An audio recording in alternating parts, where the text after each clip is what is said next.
பழைய எதிரிகள் புதிய எதிரிகள் என எந்த கொம்பனாலும் திமுகவை தொட்டுக்கூட பார்க்க முடியாது என திமுக தொண்டர்களுக்கு எழுதிய கடிதத்தில் முதலமைச்சர் மு.க.ஸ்டாலின் தெரிவித்துள்ளார்.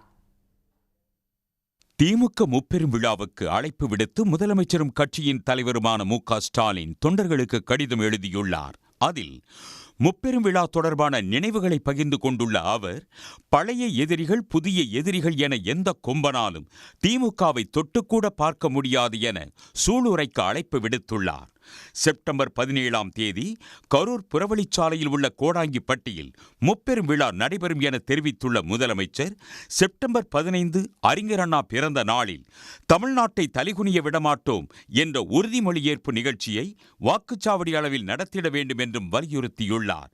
4 ஆண்டு கால திமுக ஆட்சியில் பல்வேறு இலக்குகளில் தமிழ்நாடு முன்னணி மாநிலமாக திகழ்வதாக தெரிவித்துள்ள முதலமைச்சர், ஒன்றிய அரசின் வஞ்சகத்தாலும் அதிமுகவின் துரோகத்தாலும் இழந்தவற்றை மீட்கும் முயற்சியில் பெருமளவில் முன்னேறி உள்ளதாகவும் கூறியுள்ளார்.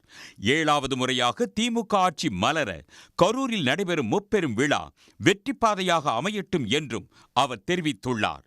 கொள்கை இல்லாத கூட்டத்தை சேர்த்து கூக்குரலிட்டு கும்மாளம் போட்டு பொதுமக்களுக்கு இடையூறு செய்யும் இயக்கம் திமுக அல்ல என்று தெரிவித்துள்ள முதலமைச்சர், கொள்கை பட்டாளமாக கூடி லட்சிய வீரர்களாக புறப்படுவோம் என தொண்டர்களுக்கு அழைப்பு விடுத்துள்ளார். 2026 தேர்தல் களத்தில் வெற்றி வாகை சூடுவதற்கான முன்னோட்ட அணிவகுப்புதான் இந்த முப்பெரும் விழா என்றும் முதலமைச்சர் கடிதத்தில் குறிப்பிட்டுள்ளார். உடனுக்குடன் செய்திகளை தெரிந்து கொள்ள சன் நியூஸ் பெல் ஐகானை கிளிக் பண்ணுங்க.